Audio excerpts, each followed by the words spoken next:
गौतम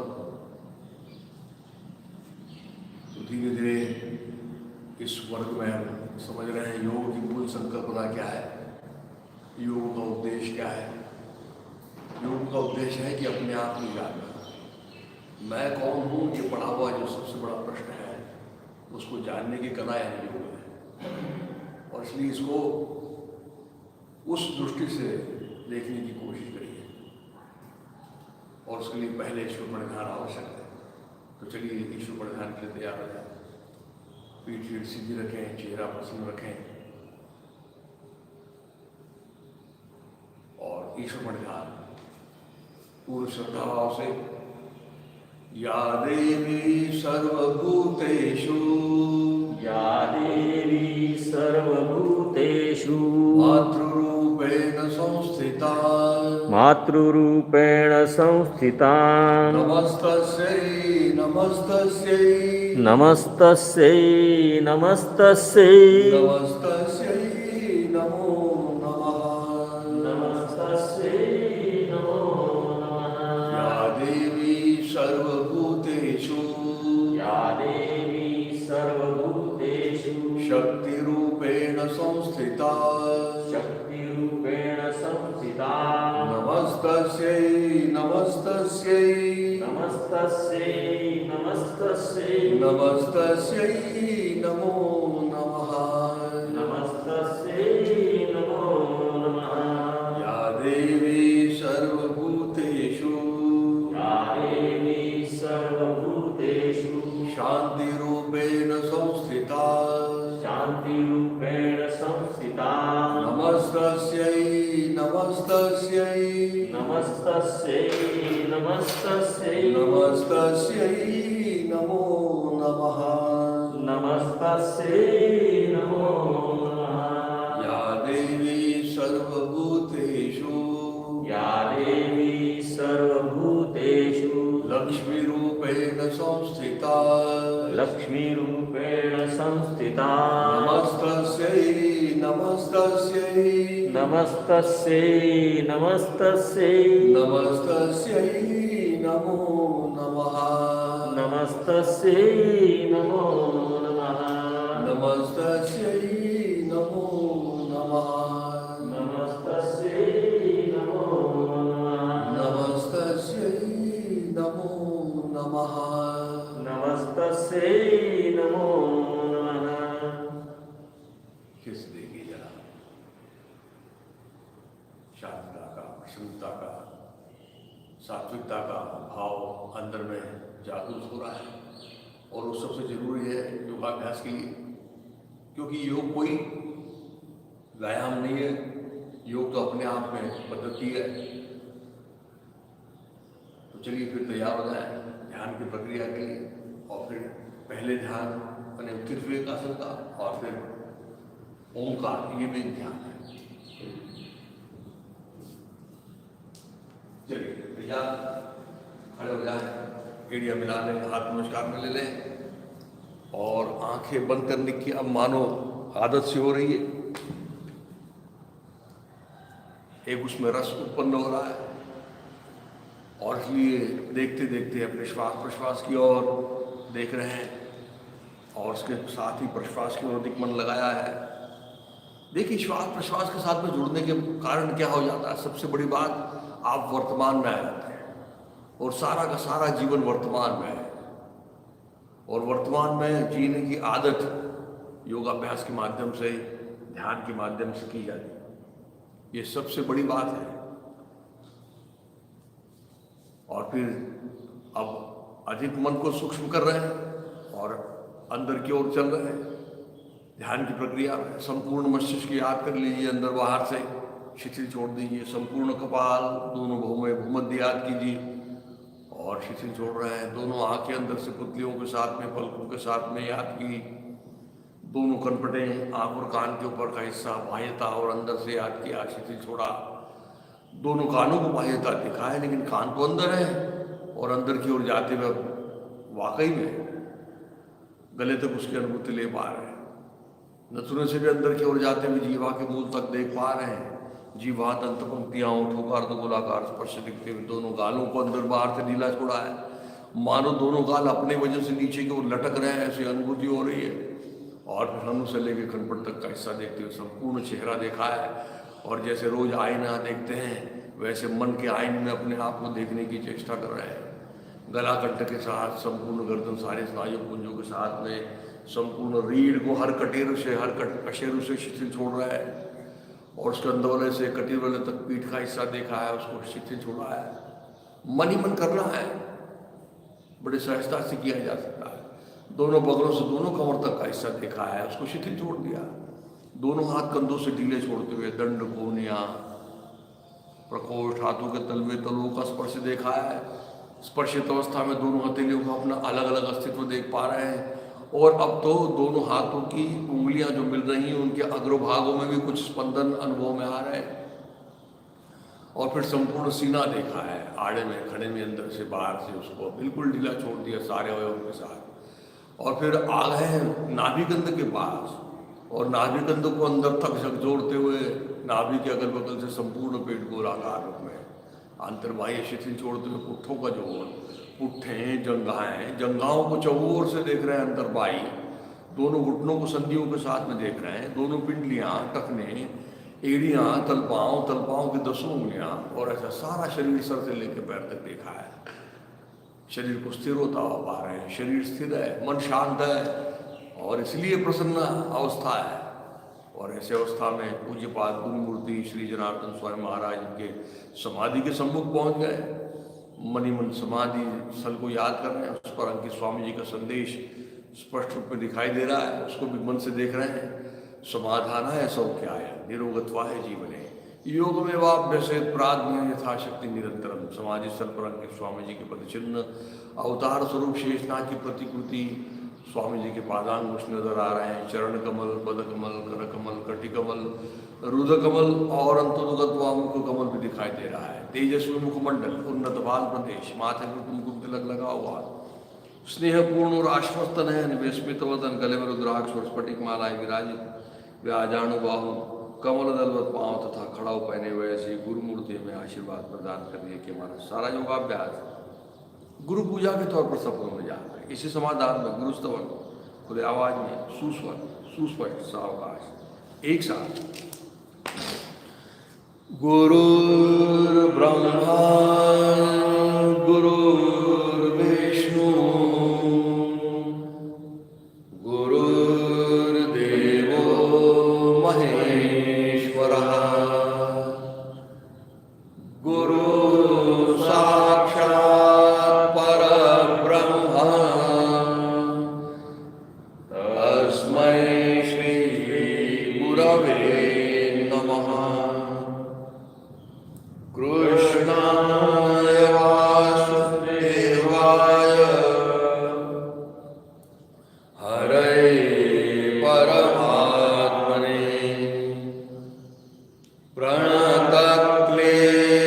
प्रणतक्लेशनाशाय गोविन्दाय नमो नमः।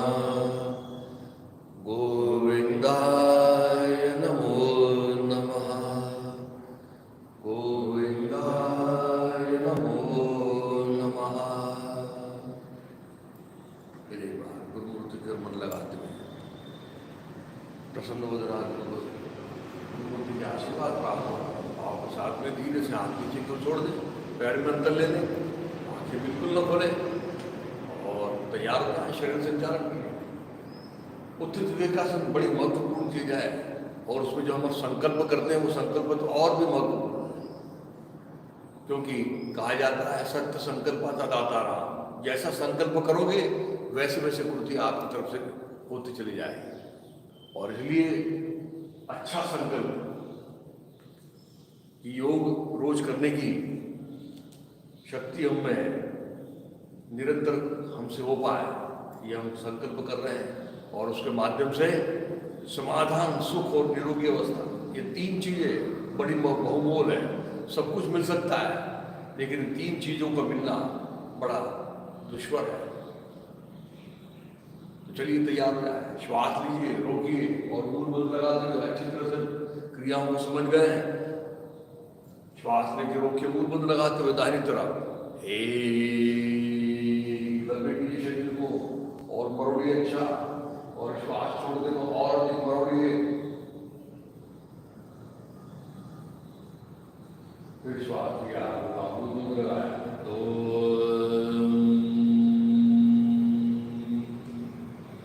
अब इसी तरह से हर क्रिया करने से पहले श्वास लेना, रोकना, मूल बंद लगाना, इसलिए उसको बताने की आवश्यकता नहीं, आप खुद करेंगे।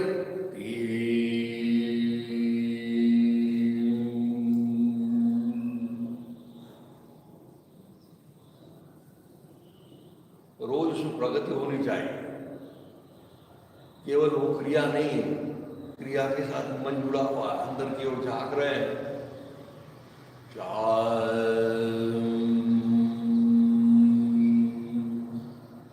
पांच और छह की क्रिया एक ही श्वास में,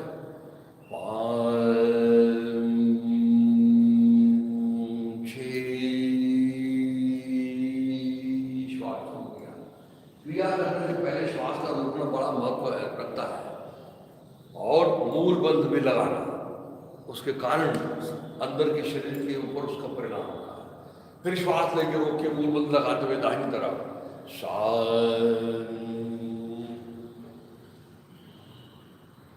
अब रुकिए जरा,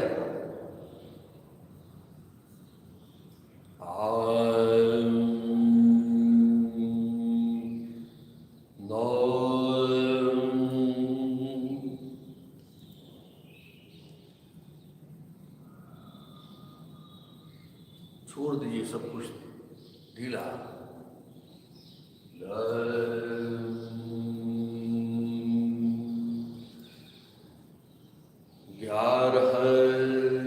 पीछे की ओर जा रहा है, दंड कान से लगाया है,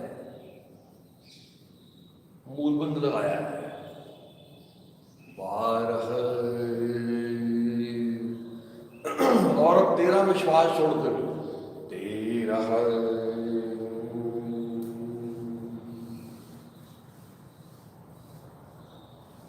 छोड़ दीजिए सारा शरीर ढीला बेजान, कमर से बिल्कुल लटक जा रहे थे शरीर को, और इसलिए फिर हाथ नीचे पहुंच रहे हैं, और नहीं पहुंच रहे तो पेट को जरा अंदर खींचिए, घुटने से पैर सीधे रखिए, फिर श्वास को रोको, मूल बंद लगा 14 15 16 बहुत अच्छा। धीरे आंखें खोलते हुए, क्योंकि जब हम खड़े होकर आसन करते हैं तो उसमें आंखें खोल के करना आवश्यक हो जाता है कुछ कुछ आसनों के लिए, अन्यथा सभी आसन आंखें बंद करके करना है। चलिए ताड़ासन कर लेते हैं आप, एड़िया मिला, पता है ना, एड़िया मिला लेना है, हाथों की उंगलियों को अच्छी तरह से फैलाना है, और एक के अंग में दंड कान से लगाने तक ऊपर ले जाना है। तो चलिए खतरिया बराबर ऊपर होते ऊपर पहुंच गए, और फिर सारे शरीर को हर जोड़ से ऊपर खींचते हुए फिर एड़िया उठाना।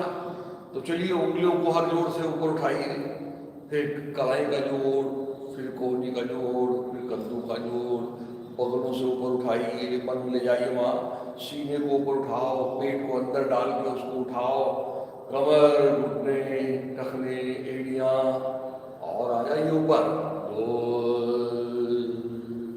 ऊपर ऊपर खींच रहे सारे शरीर को, लेकिन हल्का हल्का खींचते चले, और खींचते खींचते अब जरा आगे पीछे चलना है तो दाहिना हाथ और दाहिना पैर बढ़ाइए, फिर बायां हाथ बायां पैर बढ़ाइए, फिर से दाहिना पैर दाहिना हाथ, बायां हाथ बायां पैर, अब पीछे की ओर बायां हाथ बायां पैर, दाहिना हाथ दाहिना, बायां हाथ बायां, और बढ़िया मिला के फिर से रुक जाइए।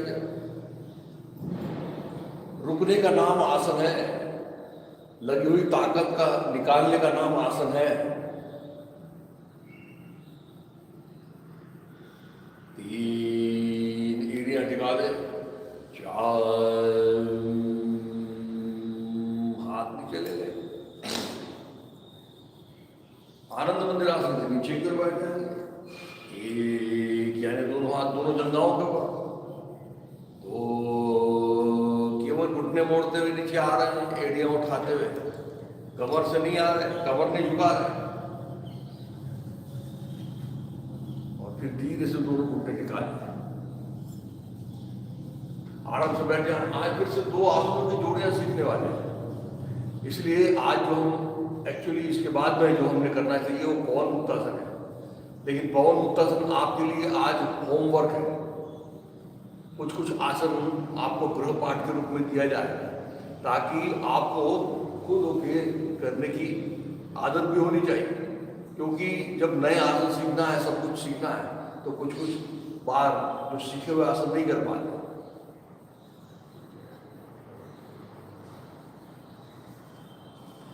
तो चलिए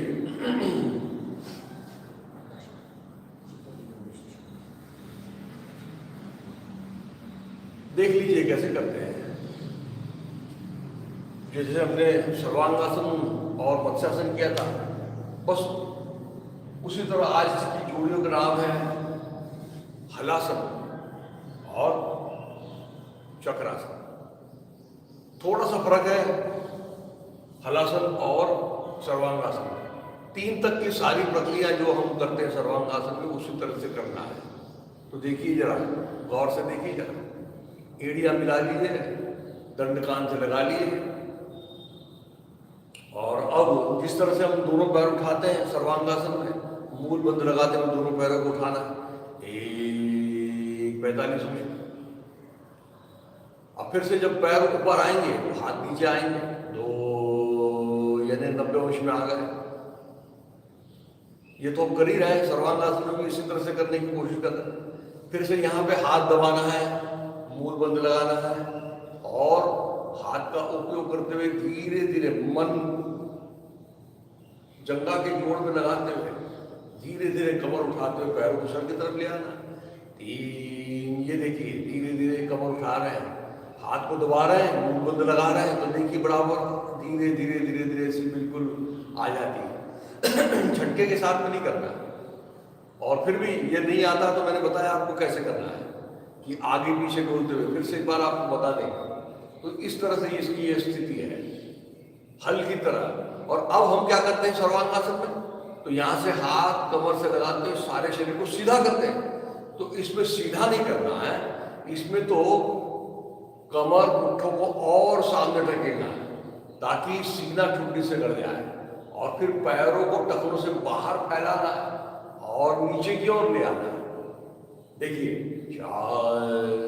ये देखिए कमर सामने ढकेल रहे हैं, सीना ठुड्डी के पास आ रहा है, दिख रहा है आपको? ये देखिए वहीं से पैर नीचे नहीं लाना, ये देखिए ये सीना और ठुड्डी से गड़ रहा है और इसको और ढकेला जा रहा है और ढकेला जा रहा है और फिर नीचे लाना, और ये पैरों को टखनों से यहाँ फैला दिया, और फैलाने के बाद में देखिएगा यहाँ भी इन्होंने टिका दिया। अब आप अगर कहीं भी देखेंगे और कहीं जगह तो आपको हलासन इसी तरह से दिखेगा, ये ऐसे पूरी तरह से फोल्ड कर लिया कमर को और ये पैर नीचे टिका दिया। लेकिन अपने इस स्वामी जी की विशेषता है, जनार्दन स्वामी जी की, कि इन्होंने इस आसन में ये बात जो रखी हुई है कि ये पैर जो है टखनों से, ये जमीन से उंगलियां जो लग रही हैं वो जमीन से नहीं लगाना, क्योंकि अगर आपने ऐसा पूरा फोल्ड कर दिया और ये पैर नीचे लगा दिया तो इसका सारा परिणाम निकल गया, और परिणाम तभी मिल सकता है जब ये लगाने के बाद इसको थोड़ा से ऊपर को उठा करके, ये देखिए। और इसलिए ये इस बात को समझ लेना है, जिस तरह सर्वांगासन में हमने देखा था कि पैर ऊपर उठाने के बाद में सीधा ठुड्डी से करना चाहिए, उसी तरह से यहाँ पे जमीन से लगाना नहीं है, जमीन के पास ले जाना, और ऐसा हो जाने के बाद इसका असर पेट में अंदर की ओर जाता है। जब आप करेंगे तब आपको पता चलेगा, और फिर इसमें रुकना है, और रुकने के बाद में इसमें थोड़ा सा दोनों पैरों को दाहिनी तरफ ले आना है, अपने दाहिनी तरफ ले जाना है, अपनी बाईं तरफ ले आना है। ऐसा दाएं बाएं थोड़ा सा करने के कारण उसका असर और अधिक आता है। और फिर वापस आना है, धीरे से दोनों पैर को टखनों से अपनी तरफ लिया और फिर जमीन से समानांतर किया। अब ये देखिए जब हम पैर नीचे ले जाते हैं ना, तब नीचे ले जाता हूँ कि हाथों में परिवर्तन हो जाता है, हाथ ऐसे फैल जाते हैं, ये हाथ नहीं फैलना चाहिए। और फिर अब धीरे धीरे ये जैसे गए नीचे तो ऐसे ऐसे हाथ फैलना, तो ये हाथ बिल्कुल समानांतर रहना चाहिए।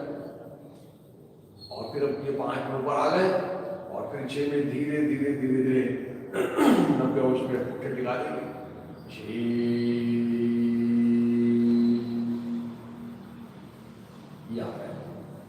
7 दोनों पैर पहले तो उसमें दोनों हाथ ऊपर की ओर, धीरे से नीचे की ओर। यानी सर्वांगासन में हमने गर्दन को फोल्ड किया था और यहाँ हमने कमर को फोल्ड कर दिया, और इसलिए गर्दन को हम सर्वांगासन में फोल्ड किया था, इसलिए मत्स्यासन में गर्दन को उसकी विपरीत दिशा से उसको लाया था। अब कमर को फोल्ड कर दिया था, इसलिए कमर को भी उसकी विपरीत दिशा से खोल देंगे, और इसलिए उसको कहा जाता है चक्रासन।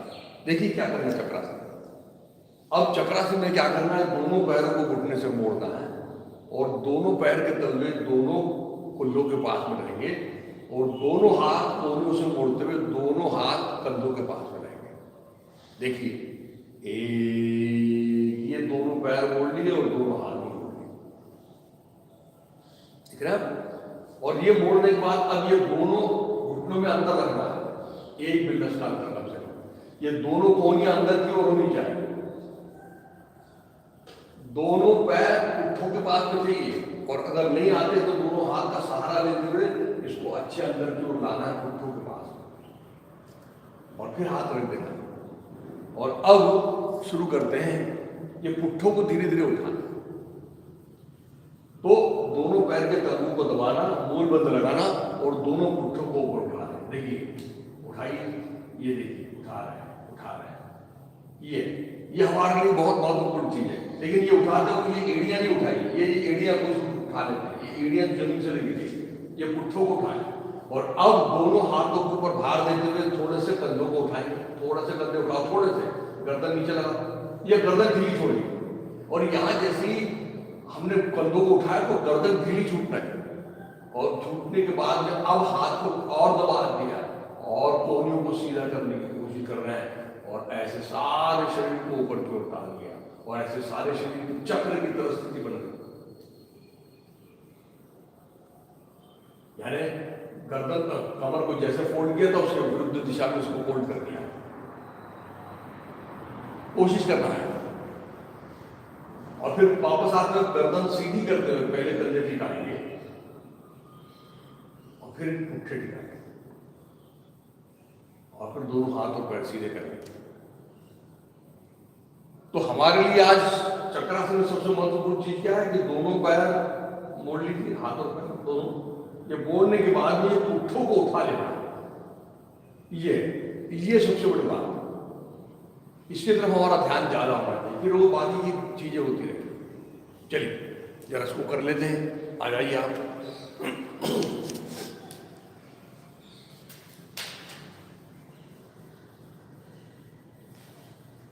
सब लोग आ जाएं, पीठ के बल सो जाएं, और पीठ के बल सोने के बाद में 3 तक की सारी प्रक्रिया तो हमको पता है, जैसे सर्वांगासन में करते हैं वैसे ही करना, लेकिन दोनों पैर मिला लो, टखनों से पैर अपनी तरफ ले लो, दंड कान से लगा लो, और श्वास लेके और मूल बंद लगाते हुए दोनों पैरों को 45 अंश उठाओ। उठा लिया, श्वास को रोक के रखो। अब पैरों को ऊपर लाओ, हाथ नीचे लाओ, 2। अब श्वास छोड़ो। अब जरा पैरों को घुटने से सीधा करो पहले, और जरा 90 अंश में लाने की कोशिश करो,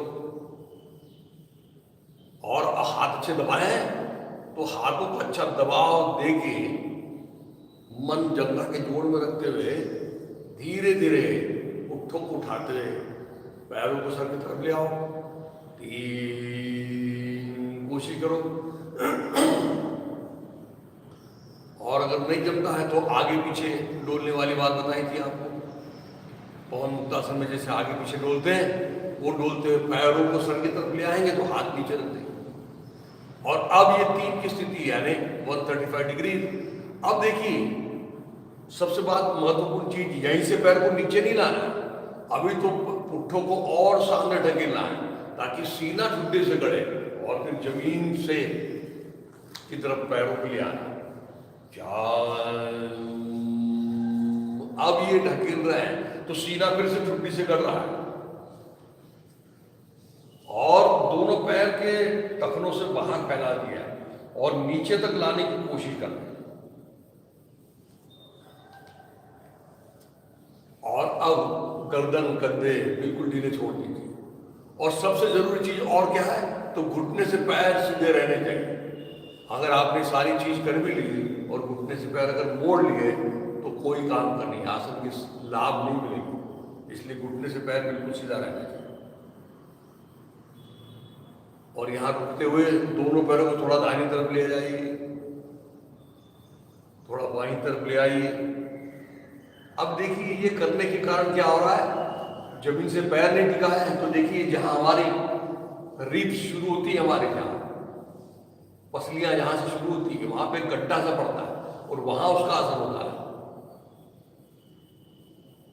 और फिर धीरे से वापस आ जाएंगे, दोनों पैर टखनों से अंदर लेते हुए 135 डिग्री में आ गए और फिर दोनों हाथ को दबाते हुए 90 डिग्री में आ रहे हैं। 6 हाथ का सहारा लेते हुए उसका कंट्रोल के रूप में उपयोग करते हुए 90 अंश में आ गए। 7 दोनों हाथ ऊपर कर लिए, दोनों पैर 45 अंश में ले लिए, 8 दोनों पैर नीचे की ओर ले लिया। देखिए इसका कहां असर हुआ पता चला क्या? मुख्य रूप से रीढ़ और अधिक लचीली होती है, रीढ़ के ऊपर उसका अधिक परिणाम होता है।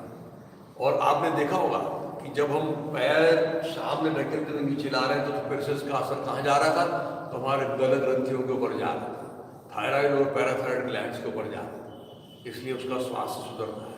लेकिन अब इसमें आपने देखा होगा कि पेट के सारे इंद्रिय को उनका संकोच, तीव्र संकोच होता है और तीव्र संकोच होने के कारण पेट की जितने भी इंद्रिय उसके ऊपर अधिक परिणाम होता है। और इसलिए फिर आमाशय और उसके बाद में फिर मुख्य रूप से पैंक्रियाज। और जब हम पैर जमीन से टिकाते नहीं है और थोड़े से ऊपर उठा कर रखते हैं तब उसका असर हमारे पैंक्रियाज के ऊपर होता है। ये बात समझ लीजिए आप। और इसलिए मधुमेह के लिए ये आसन बड़ा सुंदर है। उसके साथ में हमारी रीढ़ के आजू बाजू के जो स्नायु हैं उनके ऊपर उसका परिणाम होता है, कमर के ऊपर होता है, गर्दन में होता है, कहाँ नहीं होता है। हमारे पेट के जो अंदर में जितने भी गैसेस हैं, वायु प्रकोप वो दूर होता है। उसी के साथ साथ लीवर के ऊपर उसका परिणाम होता है। और मुख्य रूप से फिर से पुरुषों के विकारों में यानी अंडवृद्धि जिसको हाइड्रोसिल कहा जाता है उसके ऊपर भी इसका परिणाम। तो ऐसा ये बड़ा सुंदर आसन है। और चलिए अब इसका पूरक आसन कर लेते हैं। और पूरक आसन यानी कौन सा, तो अभी हमने किया चक्रासन करने की कोशिश करते हैं। तो चलिए तैयार हो जाए। एक में दोनों पैर घुटने से मोड़ेंगे और दोनों पैर के तलवे दोनों घुटनों के पास और दोनों हाथ मोड़ेंगे, ऊपर ले जाकर मोड़ते हुए कंधों के पास लाएंगे। दोनों चीजें एक साथ। ये घुटने मोड़ते आ रहे हैं, हाथों को ऊपर से मोड़ा, नीचे लाया। अब देखिए दोनों पैर के तलवे घुटनों के पास आने चाहिए। अब हम शुरुआत में कर रहे हैं तो बहुत बार नहीं आ पाते, तो दोनों हाथ का उपयोग कर लीजिए और पैरों को जरा लाइए घुटनों के पास। और एक और चीज करना है, दोनों घुटनों में अंतर रखना, मिला के नहीं रखना और कोहनी अंदर की ओर लेना है, उसको बाहर फैला के नहीं रखना। और अब 2 के अंक में मूल बंद लगाते हुए दोनों पैर के तलवों को दबाते हुए केवल पुट्ठों को उठाना है। तो उठाइए, 2 ये उठाइए, बस यहां रुक जाइए। ये पहली बात है, ये पहली सीढ़ी है। और अब दोनों हाथ को दबा के थोड़ा से कंधे को उठाओ, थोड़े कंधे ऊपर उठाइए, जमीन से गर्दन लगी हुई है। और अब गर्दन अंदर डाल रहे हैं और कंधों को उठा के गर्दन बिल्कुल ढीली छोड़ी। और फिर अब दोनों हाथ को दबाते हुए सारे शरीर को पकड़ा। देखिए यहाँ पे गर्दन पर ढीला छोड़ना बहुत जरूरी है, क्योंकि गर्दन में अगर ताकत लगा के उसको ताकत लगा के रखी तो ऊपर उठना मुश्किल हो जाता है, और जैसे ही गर्दन ढीली छोड़ी ऊपर आना बड़ा स्वाभाविक रूप से हो जाता है। और फिर जो स्थिति मिली है उसमें रुकने की कोशिश करिएगा। और अब सारा भार दोनों हाथ और पैर के तंतुओं के ऊपर है, बाकी रीढ़ ढीली छोड़िए, गर्दन ढीली छोड़िए, बाकी सारा शरीर ढीला छोड़ा। तीन, गर्दन सीधी करते हुए कंधे टिका रहे हैं, फिर पुट्ठे टिका रहे हैं, और फिर दोनों हाथों पैर सीधे। चार, समझ में आ गई बात? थोड़ी ताकत लगती है शुरुआत में, लेकिन हमको याद रखना है शुरुआत में सीखते वक्त तो ताकत लगेगी, लेकिन धीरे धीरे ताकत का कहीं उपयोग नहीं होगा, पहुंचने के बाद में ताकत को निकालना है। और चलिए धीरे से वायु करवट लेके पेट के बना जाओ, करेंगे कल वाला आसन। याद है ना कौन सा किया था कल आसन? याद रखने की कोशिश करना है। कल हमने किया था धनुरासन, बड़ा महत्वपूर्ण आसन है वो भी, पेट के बल। तो चलिए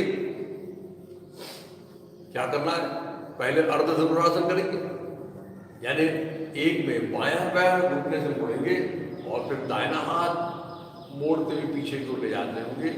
दाहिने हाथ से बाएं पैर की पांचों उंगलियों को पकड़ना, एक बायां पैर मोड़ो, लेफ्ट लेग, दावा पाया है, और पकड़ना कौन से हाथ से? दाहिने हाथ से। पांचों उंगलियों को पकड़ लिया तो पहले फिर दो में जंघा को उठाना है यार। तो चलिए उठाइए जंघा को। तो ये जंघा उठा रहे हैं, पैर को अनफोल्ड कर रहे हैं, अनफोल्ड कर रहे हैं, खोल रहे हैं पूरी तरह से, और फिर गर्दन उठा ली, ये दो की स्थिति में। और ये आ रहे हैं ऊपर ऊपर ऊपर, और फिर हम नाभि के ऊपर संतुलन करते हुए देख रहे हैं उसका परिणाम, गर्दन में, कंधे में, सारे जोड़ों में देख रहे हैं, और पेट में देख रहे हैं, मुख्य रूप से नाभि में देख रहे हैं। थोड़ा रुकने की कोशिश करना है। तीन, पहले कपाल लगाना है, फिर जंघा लगाना है। चार, हाथों पैर सीधे। अब बाएं हाथ, दाहिना पैर, एक दाहिना पैर मोड़ा, बायां हाथ ले गए, पांचों उंगलियों को पकड़ा, नीचे नहीं पकड़ना, और फिर जंघा को उठाना। चलिए, तो ये देखिए ऐसी जंघा उठनी चाहिए ऊपर ऊपर, और पैर को खोल रहे हैं, मानो पैर से हाथ को उठा रहे हैं ऊपर, और फिर गर्दन उठा ली और आ गए ऊपर की ओर, और संतुलन नाभि के ऊपर रखिए जरा, और देखिए जरा उसका परिणाम शरीर के जोड़ों में, स्नायुओं के ऊपर कैसे परिणाम हो रहा है। शरीर खुला भी होता है, मजबूत भी होता है।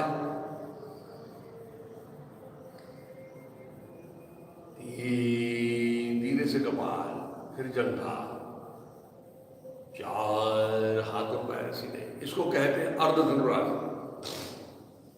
और अब धनुरासन करने जा रहे हैं, तो धनुरासन में दोनों पैरों को मोड़ेंगे, लेकिन दाहिने से दाहिने पैर को पकड़ेंगे, बाएं से बाएं को पकड़ेंगे, पांचों उंगलियां।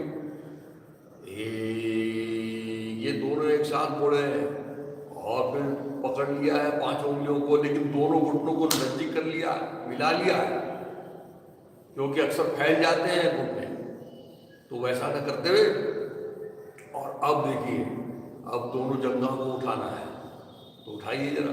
तो एक एक तो उठ जाती है, लेकिन दोनों तो उठती ही नहीं है, और जितनी उठ गई है उसके बाद में गर्दन को उठाओ और आ जाओ ऊपर से, और फिर दोनों तरफ से ऊपर आ रहे हैं, और नाभि के ऊपर संतुलन कर रहे हैं, और हाथ से पैर और पैर से हाथों को खींच रहे हैं।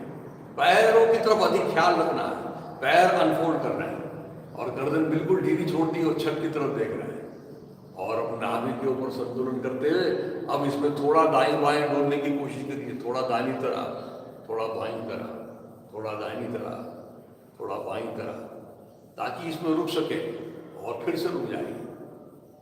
देखिए फिर से सारे जोड़ों में, सारी रीढ़ में, सीने में, पेट में, सब जगह असर हो रहा है इसका।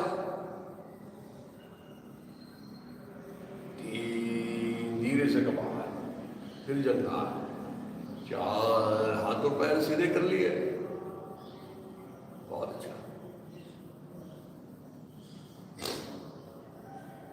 धीरे से दोनों हाथ सीने के पास रखेंगे, गर्दन उठाएंगे, सीना उठाएंगे और उठ के वज्रासन में बैठते हुए दोनों पैरों को सीधे कर लेंगे।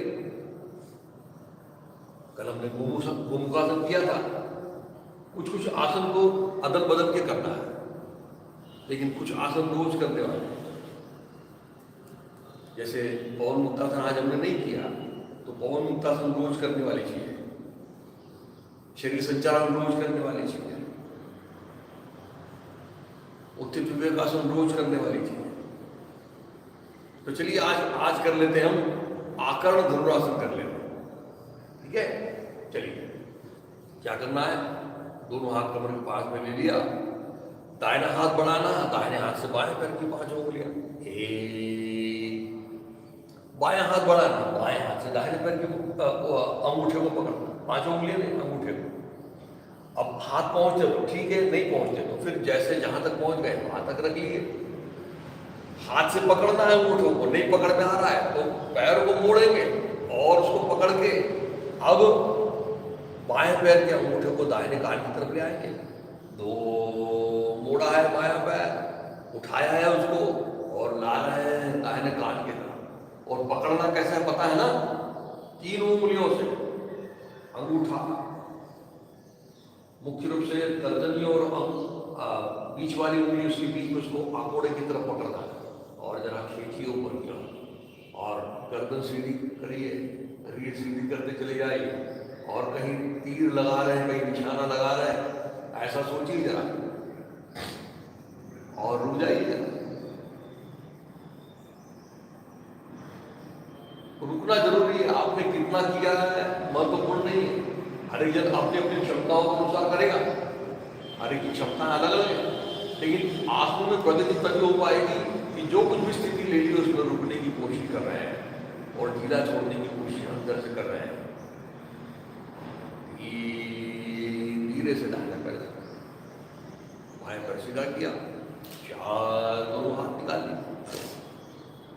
अब बाएं से पकड़ेंगे दाहिने पैर के अंगूठे को, एक बाएं से दायां, दाहिने से बायां, लेकिन पहले पकड़ा हुआ है बाएं से दायां। अब पकड़ में आ रहा है तो ठीक है, नहीं तो दाहिने पैर को मोड़ो और ये 2 उंगलियों में पकड़ो और लिया उसको दाहिने पैर को बाएं कान की तरफ। 2 उठाइए जरा, जंघा को उठाइए ऊपर, रीढ़ को सीधे करने की कोशिश करिए और अंगूठे को कान की तरफ लाओ, कान मत लाइए नीचे, गर्दन तो सीधी रहेगी और फिर से जो स्थिति मिली उस पर रुक जाओ।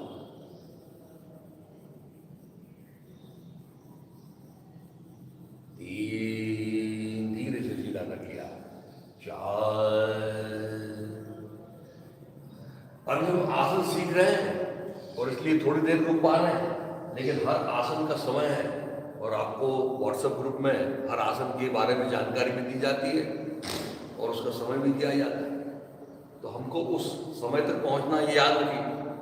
और चलिए अब धीरे से सीधे बैठ जाइए कोई भी सुखासन में, और सुखासन में बैठने के बाद में करेंगे अभ्यास कपालभाति का और फिर प्राणायाम का अभ्यास करेंगे।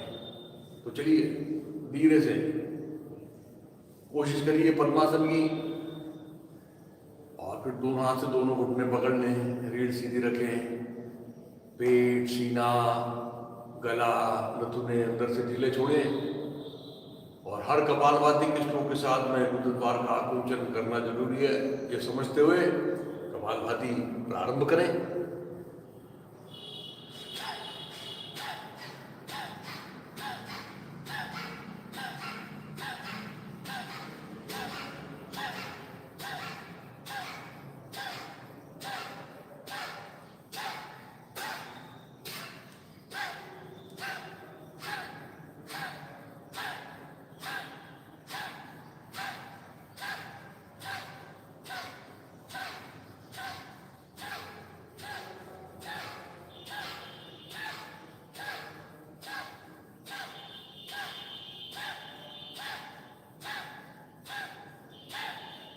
करते जाइए। और ऐसा आवाज़ आना चाहिए जैसे आप सुन रहे होंगे, वो मेटालिक साउंड आना चाहिए। नथुनों का आवाज़ नहीं आना चाहिए, लंग्स का आवाज़ आना चाहिए। और लंग्स का ऐसा आवाज़ आता है हमिंग जैसे, मेटालिक साउंड जैसे, और फिर शांत हो जाए। एक बात सबसे जरूरी समझ लीजिए, प्राणायाम के अभ्यास के लिए कपालभाति का अभ्यास करना जरूरी है। और इसलिए कपालभाति को प्राणायाम की पूर्व तैयारी कहा जाता है। क्यों? क्योंकि इसमें फेफड़े तो शुद्ध होते हैं, नथुने शुद्ध होते हैं, लेकिन सबसे जरूरी चीज प्राणायाम के अभ्यास के लिए क्या है? तो मन का शांत होना। किसी भी प्रकार की उद्विग्नता मन में नहीं रहनी चाहिए। और देखिए धीरे धीरे मन शांत हो रहा है। शांत होने का मतलब, मन शांत होने का मतलब है कि विचार कम आते हैं, विचार कम होने लगते हैं। चाह कर भी विचार कोई नहीं आ पाते। और मन यानी क्या है? मोटे तौर पे अगर देखा जाए तो विचारों की श्रृंखला है, एक के बाद एक विचार आते रहते हैं। और ऐसे मन शांत हो गया तो ही हम प्राणायाम का अभ्यास कर सकते हैं। कभी भी प्राणायाम का अभ्यास नहीं किया जा सकता है। इसलिए पतंजलि मुनि ने कहा है पहले यम, नियम, आसन, और ये तीन चीजों अंगों का अभ्यास होने के बाद में फिर प्राणायाम का अभ्यास, यानी आसनों की अच्छी तरह प्रगति होते हुए। और प्राणायाम में एक और चीज महत्वपूर्ण है कि आपको पद्मासन आना चाहिए। आजकल हम देखते हैं प्राणायाम का बड़ा बोलबाला है, लेकिन जिस तरह से प्राणायाम का अभ्यास किया जाता है वो गलत है। हम शादी पालथी भी नहीं डाल सकते हैं और प्राणायाम का अभ्यास कर रहे हैं, क्योंकि इसमें पद्मासन जरूरी है। और पद्मासन में रीढ़ सीधी रह सकती है, और उसमें रीढ़ में गुरुत्वाकर्षण का कम से कम प्रभाव रहता है, इसलिए बहुत देर तक उसमें बैठा जा सकता है। ग्रेविटेशनल फोर्स हमारे रीढ़ में लगभग शून्य सा रहता है, और इसलिए बैठक अच्छी होनी चाहिए। और धीरे से आंखें खोलते हुए देखिए, अब हमने प्राणायाम का अभ्यास तो शुरू कर दिया। और प्राणायाम के अभ्यास में क्या कर रहे हैं हम कि श्वास की गति को हमने बदल दिया।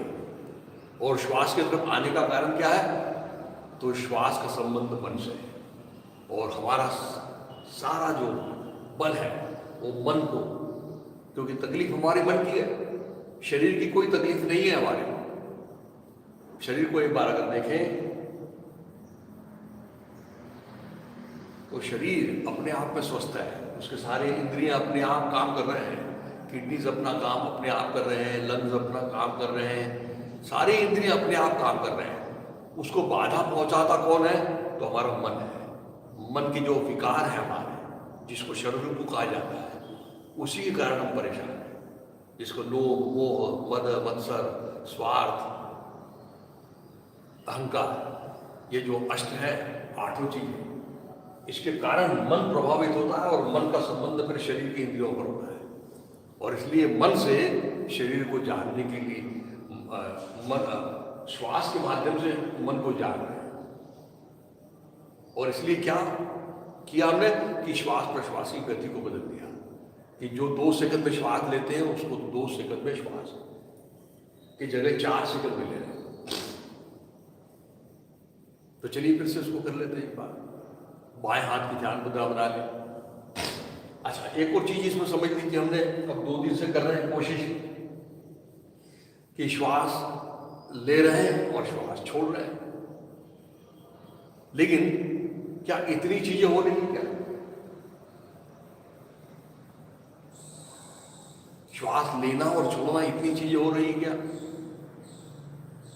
क्योंकि श्वास जो हम ले रहे हैं वो एक गति के अनुसार अंदर ले रहे हैं श्वास, है ना, और फिर उसकी विरुद्ध गति से हम श्वास छोड़ रहे हैं। तो गति का शास्त्र क्या कहता है कि एक गति से आपने श्वास लिया और फिर उसकी विरुद्ध गति से आपने श्वास छोड़ना है। तो एक गति से श्वास लेने के बाद कहीं ना कहीं आपको रुकना पड़ेगा,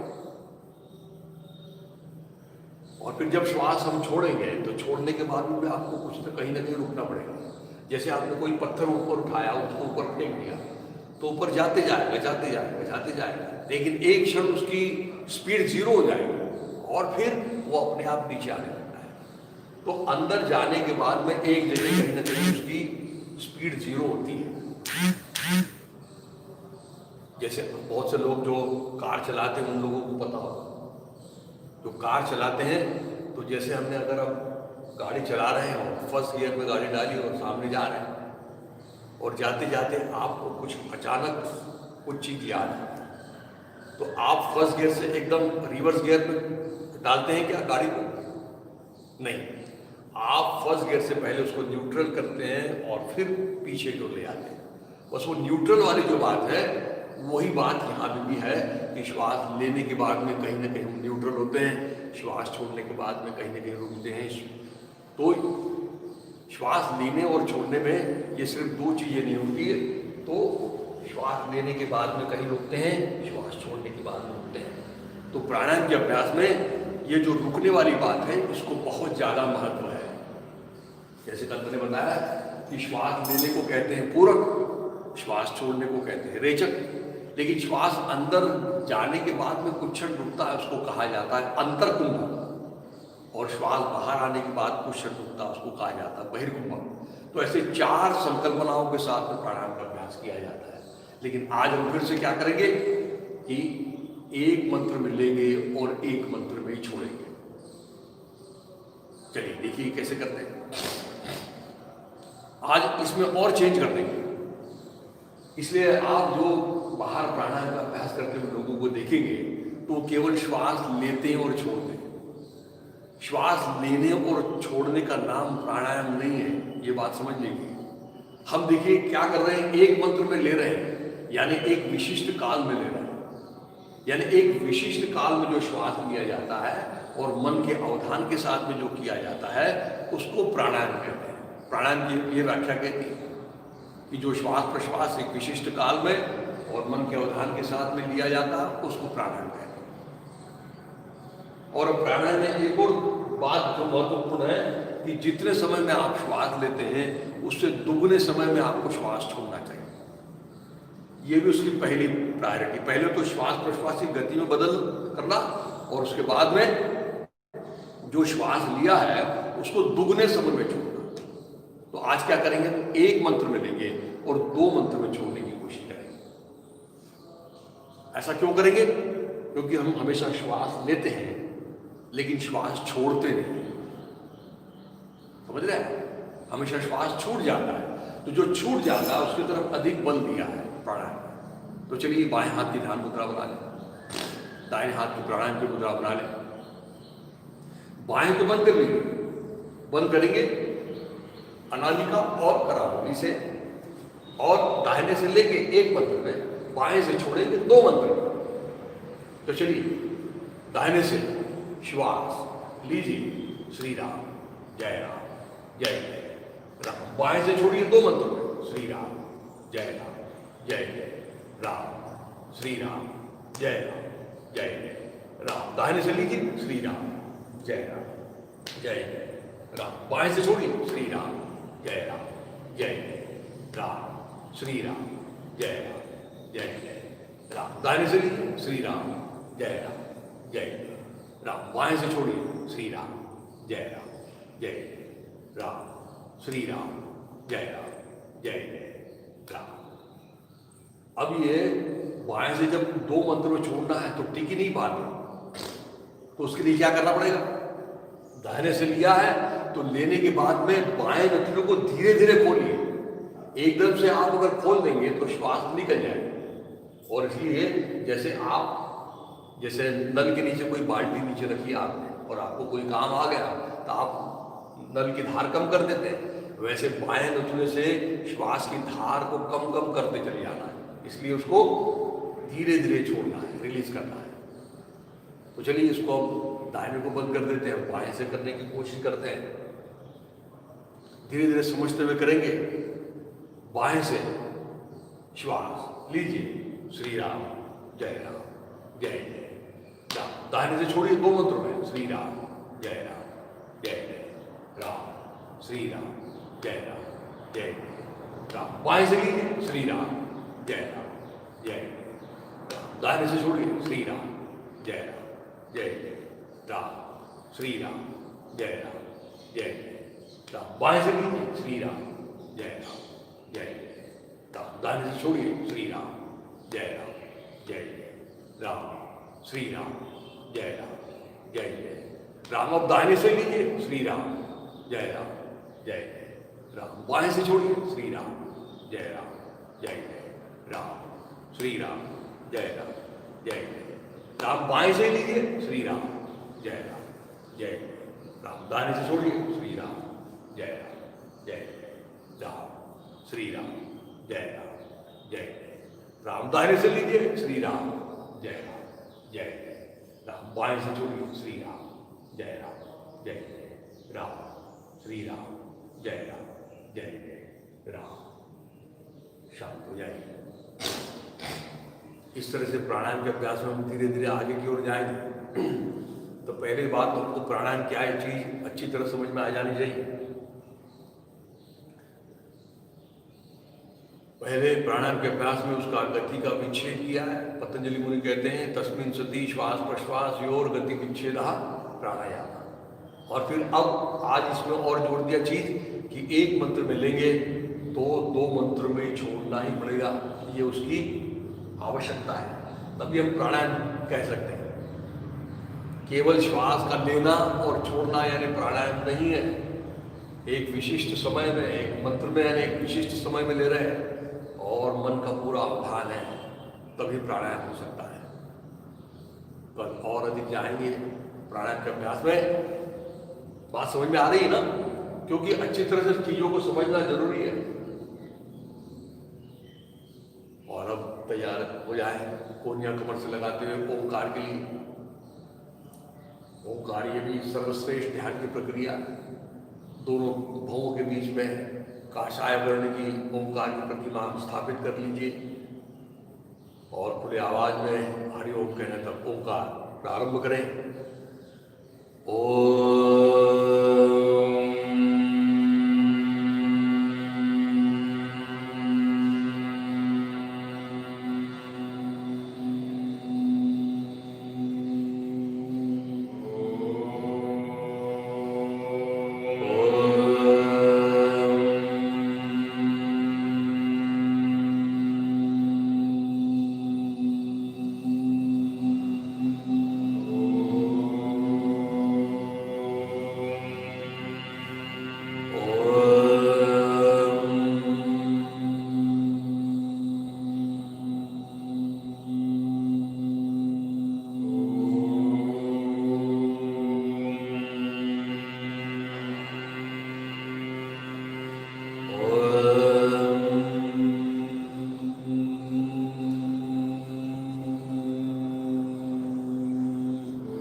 फिर से मन दोनों भावों के बीच में केंद्रित है। ओंकार का परिणाम संपूर्ण शरीर मन मस्तिष्क में हो रहा है, मुख्य रूप से मस्तिष्क में हो रहा है। और इसलिए ओंकार के बहुत फायदे हैं। ओंकार से मन शांत प्रसन्न होता है, इसलिए सभी प्रकार की डिप्रेशन अवसाद के बीमारी में ये सुंदर काम करता है। सभी प्रकार की मानसिक व्याधियों में। और उसके साथ साथ ओंकार करने के कारण एक संशोधन हुआ है। उस संशोधन में कहा गया है कि बुढ़ापा दूर होता है। एजिंग प्रोसेस जो होती है हमारे शरीर में चलती रहती है वो दूर होती है, वो दूर ढकेली जाती है और शरीर में एक नव चैतन्य प्राप्त होता है। हमारी कार्य प्रवणता बनी रहती है उम्र के साथ में भी।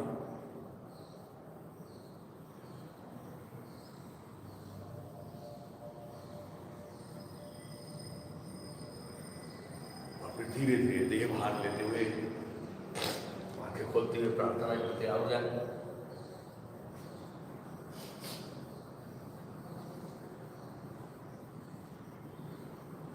दोनों मुट्ठी मिलाने से एड़ी यहाँ मिली हुई आत्मस्कार में खुले आवाज में ओंकार प्रारंभ करें।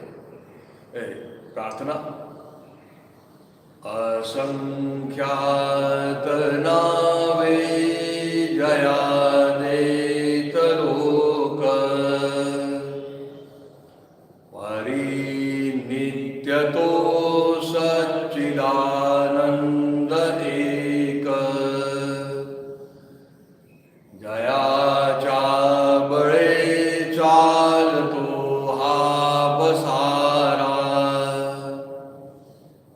नमस्कार त्या ब्रह्मतत्वा अपारा नभी सूर्य विश्वास दोते जदेतो प्रमोदे आम्ही अंतरित्यास ध्यातो तये प्रेरणा बुद्धि ते देत जावी असे आमुची प्रार्थना ही प्रभावी प्रभो पूर्ण आरोग्य आम्हा असावे तसे नित्य मांगल्य नेत्रां दिसावे कधी दैन्य दारिद्र्य आम्हासी नाहो शतायुष्य ऐश्वर्य विज्ञान लाभो योगेन चित्तस्य पदेन वाचा मलं शरीरस्य च वैद्यकेन योपाकरोत्तं प्रवरं मुनीनां पतञ्जलिं प्राञ्जलिरानतोऽस्मि। ॐ पूर्णमदः पूर्णमिदं पूर्णात् पूर्णमुदच्यते पूर्णस्य पूर्णमादाय पूर्णमेवावशिष्यते। ॐ शान्ति शान्ति शान्तिः। सद्गुरु श्री जनार्दन स्वामी महाराज की जय।